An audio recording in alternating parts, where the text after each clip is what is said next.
Diesel జనరేటర్ల మీద crushers నడుస్తూ ఉన్నాయి. నేను ఎందుకంటున్నా డీజిల్ జనరేటర్ మీద ఎందుకు క్రషర్ నడుస్తున్నాయి?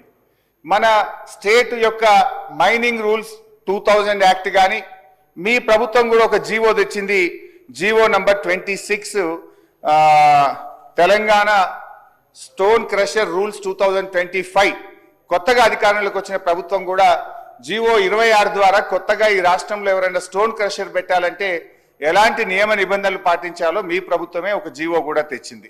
They don't have CFE, they don't have CFO, they don't have industrial department permission, they don't have registration, they don't have electricity connection.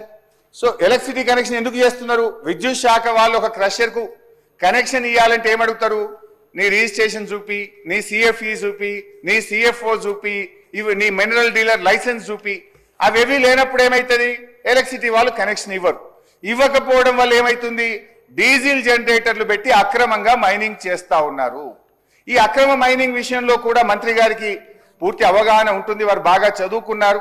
Telangana state mineral dealer rule 2000 fundamental principles of illegal mining, ఆ చట్టం ఏం చెప్తుందంటే మొదటిసారి ఎవరైనా mineral dealer license లేకుండా quarrying చేస్తే 10,000 రూపాయల penalty వేయాలి.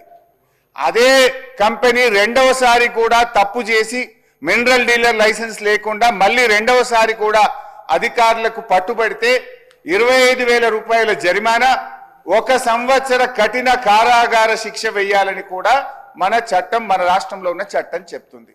ఇప్పుడు నేను చెప్పబోతున్నటువంటి కంపెనీ మొదటిసారి మినరల్ డీలర్ లైసెన్స్ లేకుండా దొరికింది, రెండవసారి మినరల్ డీలర్ లైసెన్స్ లేకుండా రాష్ట్ర ప్రభుత్వ అధికారులు వెళ్లి షోకాజ్ నోటీసులు కూడా ఇవ్వడం జరిగింది. మరి 2 సార్లు కూడా లైసెన్స్ లేకుండా యథేచ్ఛగా హైదరాబాద్ నడిబొడ్డున ఈ రకంగా క్రషర్లు నడుస్తా ఉంటే రాష్ట్ర ప్రభుత్వం ఏం చేస్తుంది అనేటువంటి ఆవేదనతో నేను చెప్తా ఉన్నా.